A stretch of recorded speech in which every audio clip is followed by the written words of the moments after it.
Hello and welcome to this week's Ruby Shoes podcast, bringing you the very best of local entertainment across East Anglia each and every week. This week we've been chatting with the Common Ground Theatre Company ahead of their East Anglian Tour.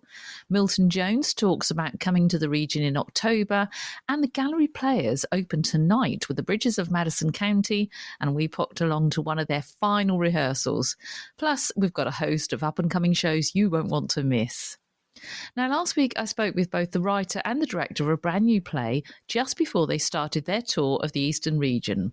Common Ground Theatre Company are about to begin their tour of The Ghost of the Toll Point Light. The tour begins on Thursday the 26th of September in Harkstead Village Hall, and it runs until Sunday the 3rd of November. So lots of opportunities to see it as it wends its way around the Eastern region. The year is 1900, the dawn of a new century. Young Jack Grimes arrives to take up his post as assistant to the keeper of the Toll Point Light, just off the coast of East Anglia. Isaac Troop has been a keeper at the Toll Point Line for 20 years, and he's suspicious of the new arrival. Is he there to assist or replace him? Well, I'm delighted to be joined now by writer Pat Wymark and also its director Julian Harries. Last year you brought us Miss Mimple Meets the Ice Wolf, which was absolutely brilliant, both of you. Pat, if I can come to you first, tell us about this brand new play, but try and tell us a bit about the plot, but without giving too much away. Sure. The play is about isolation, really, and those who choose to be isolated for whatever reason, because they struggle to make proper bonds with other people. So obviously a lighthouse is a nice analogy for that, really, and how damaging isolation can be over long periods when you don't have a sounding board in another human to work with, to judge your own behaviour against.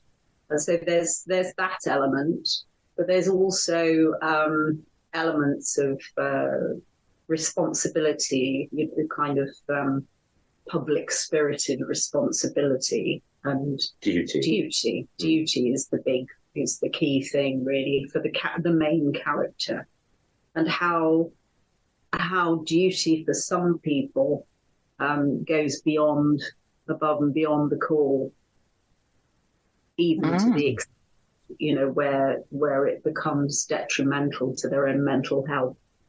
Yes. The plot is difficult to fill you in on because, of course, you would give stuff away.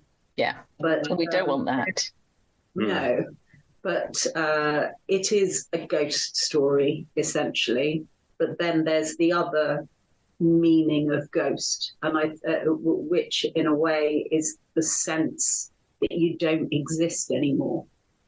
Yes. Because unless you have someone else to tell you, to remind you that you're there, to be affected by your behaviour towards them and vice versa, it can feel, I think, like you disappear. I've had that. I've been, on my own for long periods of time, and you start, looking in the mirror and going, "Oh yeah, I'm here, still here."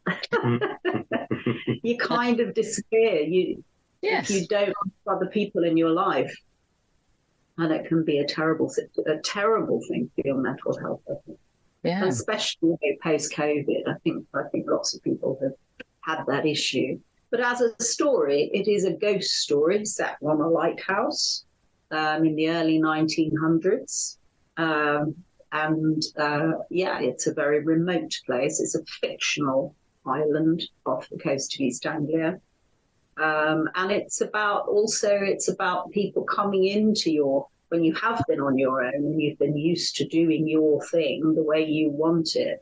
It's about how people adapt to then having another person who's a colleague, essentially, coming in and changing things potentially, and how threatening that can be. And I think it's a bit about old age as well, and how as you get older, you do become resistant to change, and you become resistant to the ideas and voices of the young. Yes, I was just Because about to say, is there an old meets young kind of conflict there? Because you're absolutely right, and especially the older we all get, we think, well, how do you know what you're doing? I've been doing this for years, and it's that uncomfortableness, isn't it, of a younger person coming in and actually being very competent. And you think, well, that's impossible. You can't be competent because I've had years of experience, and of course that often happens in across lots and lots of different professions. Julian, if I can bring you into the conversation, because there's also a musical score. So are we going to have lots of haunting music? There's a mixture of recorded music, but which is original, which we're making ourselves and recording, and there's some live music, there's some singing, and some concertina music in it. So yeah, music's always a big part of our shows. We do call ourselves a music theatre company. We don't do musicals, but we do plays with music and song. And the music serves the narrative and also introduces the idea of a character who was once there but is no longer there. So, and a character who has affected certainly the main character at a previous date in their life. So yeah. So yes, it's a ghost story with multiple ghosts. In a way, yes, yeah. It sounds good. And then, Julian, if I can ask you, you take it all over the Eastern region, and you really do take it out to the people, because this is performed in village halls and some of the more remoter parts of the Eastern region. How do you decide where you take it? We're very much led by our hosts. Really, we're lots. Well, over the years since we started, we started on quite a small little touring circuit with a half a dozen venues, and gradually word spread, and people from neighbouring villages came along and went, "Oh, that would be good in our village hall." And if there's a local sort of support network and a village hall that's well supported and has a good committee, then that's everything really to us. We could just stick a pin in the map and we'll go to that village, but there has to be the need, there has to be the desire in the community that they want to get together and have that sort of event. And also we're playing more and more theatres. We're playing new venues this year, like the Key Theatre in Sudbury, the Haverhill Arts Centre. We've been to the Fisher Theatre in Bungay before, but not for a few years. So we're going back there, and the Public Hall in Beccles. And the Seagull in Lowestoft as well is another venue. Which would be a lovely venue to do, given the subject matter. Yes. Yeah, right on the coast. You'll feel, completely immersed. You'll feel like you can literally see the lighthouse just off the coast as you step outside, won't you? That'll be brilliant. And Pat, tell me about the cast as well. Sorry. Oh, no, I was just going to say that when we were thinking about the show, I read a little book of haunted lighthouse stories. And there's quite a few elements of the show that are based on real events from lighthouses all over the coast. So there's an element of truth also in it. Amazing. That sounds good, because it's funny, before you told me about the cast, I was thinking, I wonder whether somewhere like Alford Lighthouse would have inspired you as well, because obviously we lost that only, a couple of years ago now. Right. Yeah. Well, yes, I didn't realise it had gone, and I suddenly started looking for it on Google Maps, and it had gone. But one of our publicity photos is an old picture of Alford Lighthouse with one of our actors. Here's a segue into the cast. The actor playing our leading role is an actor called Bill Oxborough, who's worked with the RSC and done lots of Globe. He's done lots of stuff. And he's so we've got a picture of him in front of the Orford Lighthouse, made to look like he's actually there through the trickery of modern technology and desktop publishing. You're absolutely right. So this chap called Charlie Venables, who we went to London and auditioned in the normal way, and Charlie turned up and was perfect instantly. So he's a youngster, so a relative newcomer to the industry. Amazing. And then And of course, yes, of course, yourself, Julian, which is going to be wonderful. Can't wait to see it. How can people get hold of tickets? What's the best way for them?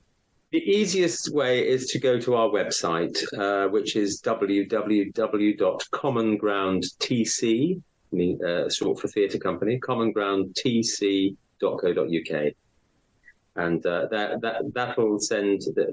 that'll take you off to we run the box office for the village halls mainly, but the theatres run their own box offices. So, but there's links on our website to all the relevant box offices that we're playing to.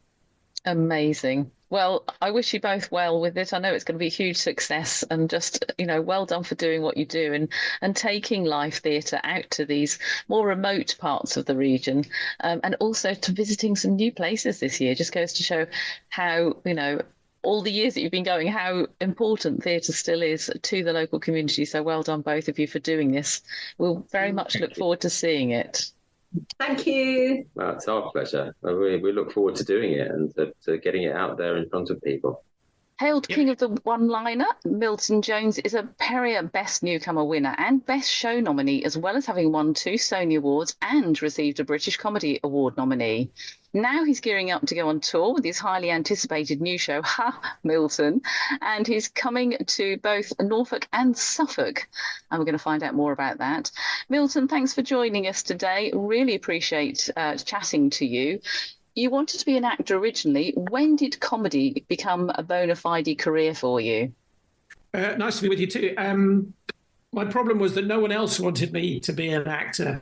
So what I did was I did stand up in order for producers and directors to come and see me performing. But gradually that stand-up began to take off. It wasn't until I was treating it as playing a part, with the sticky up hair and the shirts, that it really began to work. So I got into it by mistake, really. And tell me about the style of comedy. When did you first start with the one-liners? Is that always been your style, or has it something that's evolved? I think at the beginning, I was so scared I needed to get to the funny bit as soon as possible. So if you do that repeatedly, you end up with one-liners. And then you get known for doing one-liners. And I guess I have quite a short attention span anyway. I'm not a natural storyteller. I don't go down the pub and gather people round to listen to my latest ruse. So I'm very much sort of a writer who likes to play with words and to try and put cartoons in people's heads. Now, you've regularly appeared on Mock the Week and also live at the Apollo, Michael McIntyre's Comedy Roadshow and House of Games, just to name some of them. You've described Mock the Week as a show where 7 people are trying to fit through a door for 2. How do you prepare for something like that? Because it's so off-the-cuff kind of performance. It's terrifying to watch, but really entertaining. I can't imagine what it must be like being the performer there. Well, it's not straightforward. I mean, you have to do some homework because you know that it's going to be topical. And basically, you get a syllabus of all the possible subjects that could be covered, although you don't quite know in which way. And like an exam, you end up doing far more homework than you're actually asked about, and even less than makes the edit. So I never thought to myself, oh, goody, that'll be easy when I do the filming of Mock the Week. I knew it would be hard work, as you say, to get a word in, but also to try and have a joke on every single subject that was in the news that week. Yeah, very much so. You're also regular with BBC Radio 4. Is it your 15th series with them now, or have we even surpassed that? The 15th has just gone out. We haven't heard if we've got another one yet, so who knows? And which is more fun, TV or radio? They both have good and bad bits. Radio, you can write all the way up to, people coming in to see the show. And you can read it out. That's the best thing about radio, because no one's watching at home. you can hold a script and just read it. Whereas telly, obviously, you've got to either make it up on the spot or have something ready that you've learnt. So that's harder work. I mean, obviously, telly reaches more people usually, and people literally recognize you as a result of TV, whereas people tend not to recognize your voice in public. But I like doing the Radio 4 stuff because it's a different kind of audience. I mean, for years I've done clubs and things, whereas radio is literally people making their dinner or being in a car, or it tends to encapsulate children more, the audience there. So it's a wider public than I get to on the radio. Now, you're going to be in Suffolk and also Norfolk. You're going to Ipswich on the 30th of October and Norwich Epic Studios on the 14th of November. Very briefly, what can the audience expect from the shows? Okay, so if you like jokes, if you like laughing out loud, this is the show for you. It's not going to change your political opinion or give you some big epiphany, but it'd be nice. You can bring your children, your grandparents. It'll all be accessible. It'll be jokes about music, be jokes about me, it'll be jokes about being an idiot on stage. And if you like silliness, this is the show for you. That sounds fantastic. You can get your tickets by going to miltonjones.com to get your tickets. One more thing, because you're coming to Suffolk and Norfolk, have you been before? And if so, do you have a favourite part of either Suffolk or Norfolk? Well, yeah, I have been to Suffolk and Norfolk quite a lot. I think the last place I was at was at Cromer. Which one is that in? I forget now. But that's in Norfolk on the coast. You get lovely Cromer crab there. Yes. No, and I had some, and it was very nice. And it felt like it was on the end of the earth, on the side of the earth, let's put it that way, in a lovely theatre out on the pier. So that's my latest. And the audience were very nice. Excellent. Milton, it's been a pleasure to talk to you. Thank you very much for your time today, and good luck with the rest of the tour. Cheers. Thank you very much. Nice to talk to you too. And if you'd like to read the full interview with Milton, check out the August issue of Suffolk Norfolk Life magazine, which is still available by going to their website, suffolknorfolklifemagazine.com. Finally, for this week on the Ruby Shoes podcast, we were invited by the Gallery Players to attend one of their final dress rehearsals for the Bridges of Maddison County, which opens tonight. That's Monday the 30th of September at the Gallery Studio in St George's Street in Ipswich. Well, I'm wondering if you can hear the rain on the roof at the moment. I'm sitting in the car.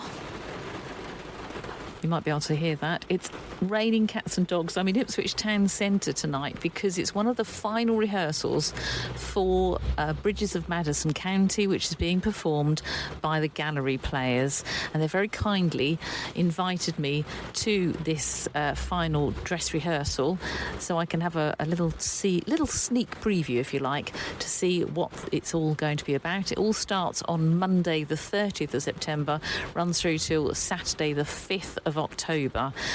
If you haven't seen the film with Meryl Streep and Clint Eastwood, I'm going to tell you all about it now. I might need an arc to get there, that's the only thing. I've never seen rain like it. Oh, brilliant. Okay. Do you want to...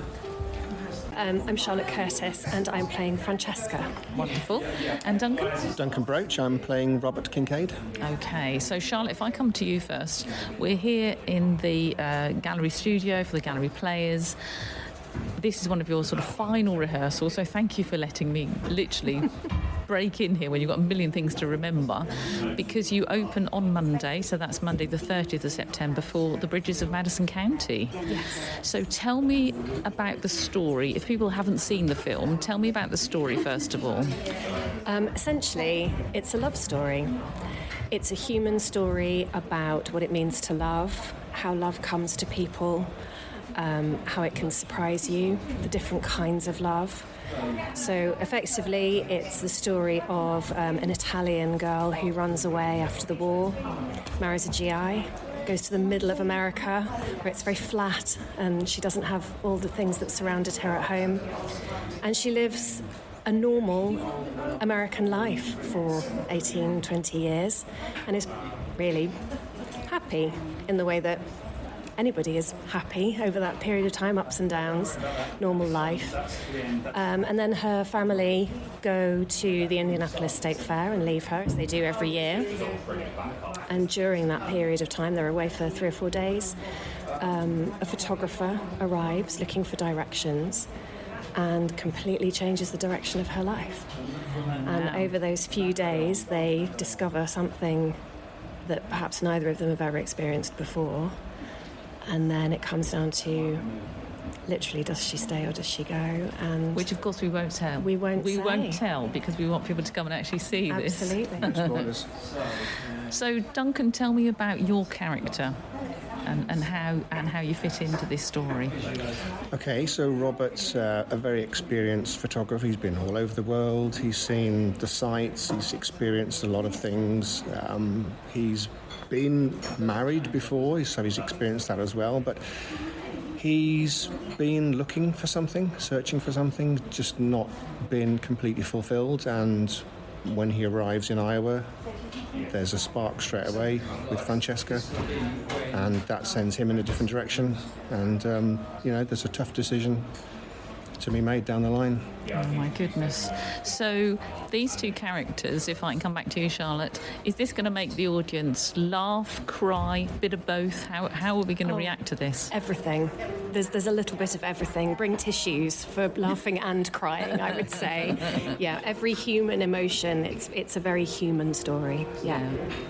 And Duncan, what's it like to play this character as well? For you personally, is it something that you've done before? Is it similar to something you've done before? Is it very different for you? It's very powerful. I mean, I've played Jesus Christ in Jesus Christ Superstar, so that was, very, very emotional. But this is emotional in a different way. If you know the film, you kind of already know how emotional it is. But I think this show has the music of Jason Robert Brown layered on top of it, and those songs just wrench from the get-go. So I think that combination makes it a really powerful piece. So yeah, absolutely bring the tissues, I think. Oh, it sounds like it's going to be amazing for both of you. And how long is the whole rehearsal period? Because I know they always go really fast anyway, but when did you start rehearsing for this? It would have been June time, I think. End of June, I think, wasn't it? Yeah. So it's been quite a fast rehersal process. That's not long at all, is it? No, considering it's a musical, and I think it's not a jazz hands kind of a musical. No. There's no big dance numbers, but it's definitely not just a play with songs. So we've packed a lot in, and conveying the emotion as well through the lines and through the songs has been something that's been really important to both of us, to make sure that the audience come on that journey with us and are really transported. And what's really nice is we're getting a bit of the musical score just tinkering in the background there, quite literally being played live at the moment, because we're sitting on the stage here while they're changing all the lights and doing this. I'm not going to hang on much longer, just to ask, clearly people are going to get tickets to this. The Bridges of Maddison County starts on Monday the 30th. It finishes on Saturday the 5th. Mm-hmm. How can we get hold of tickets, Duncan? If you go to Galleries Players, www.galleryplayers.co.uk, if you just Google them, you'll find it will come up and it will take you to the link to book tickets, and really easy from there. And we can also find you on the socials as well. Yeah. Gallery Players, all over social media. So do that. Make sure you follow them as well. Gallery Players, and break a leg, both of you. And my good wishes to the rest of the cast. Thank you very much. Now, next week, we'll be taking producer Ruby, our four-legged furry producer, for a break in North Wales. And on the way there, we're calling into the Stamford Corn Exchange to review The Making of a Murderer with Colin Sutton, who you might remember we interviewed recently on the Ruby Shoes podcast. So more on that with a review on the show once we return on Monday the 14th of October. If you want to have a listen back to that interview with Colin Sutton, just go on our Facebook page at Ruby Shoes Podcast and just look up Makings of a Murderer, and there's a picture of Colin there too. In the meantime, here's some more great shows you just might want to check out. What's on across Suffolk with Stephanie McIntyre. Sponsored by Ruby Shoes Podcast, your weekly entertainment news podcast. Available from your smart speaker, Apple, Spotify, or you just follow Ruby Shoes Podcast on Facebook and click on the weekly podcast link to listen. There's a host of great shows on offer across Suffolk's magnificent theatres, and here's just a selection to tempt you. Monday the 7th of October at the Apex Theatre in Bury St Edmunds, following the outstanding response to their recent Live Dates live tour, in which the band celebrated 50 years of their seminal multi-million selling live album, Wishbone Ash returned with a show featuring songs from its follow-up, Live Dates 2. Experience a legendary band whose iconic twin guitar sound inspired the likes of Thin Lizzy, Judas Priest and Iron Maiden, performing a stellar set that also includes much-loved classics from a remarkable back catalogue spanning an astonishing 55 years. For your tickets, go to theapex.co.uk. Thursday the 10th of October at the Auditorium 1 at the King Street Cinema at the Corn Exchange in Ipswich. Join them as they celebrate one of the greatest sitcoms ever made. Welcoming renowned stand-up Joe Rooney for a night of all things Father Ted. Joe featured as the rebellious Father Damo in the classic Father Ted episode, The Old Grey Whistle Theft, leading Dougal astray with his earring, cigarette smoking and bad boy attitude. Joe will host a screening of the episode, take you behind the scenes and set you on a Craggy Island quiz.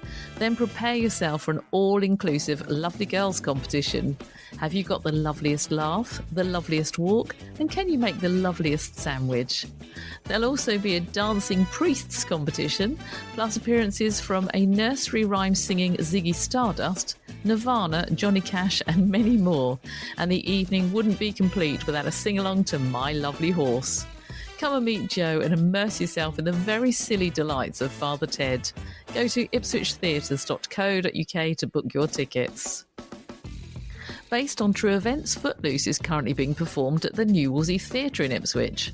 The musical tells the heartwarming story of the seniors of an American high school who work together to overturn an outdated old ban on dancing within their city, all in time for their end-of-year prom. It stars Luke Wilson as Wren, and the show runs at the New Wolsey Theatre from now until Saturday the 26th of October. For your tickets, you can go to wolseytheatre.co.uk. Friday the 11th of October, it's your chance to meet Olivia Award nominee Gerard Logan at the Key Theatre in Sudbury. His latest role is telling 3 classic chilling ghost stories on stage in a show simply called Hauntings. It promises to be a spooky and spellbinding night of entertainment. Go to keysudbury.com to find out more. Saturday the 12th of October from 7:30pm at the Spa Pavilion Theatre in Felixstowe. Roll up, a scintillating night of sparkling entertainment. The UK's longest-running burlesque show is back touring the nation, and it's bigger than ever.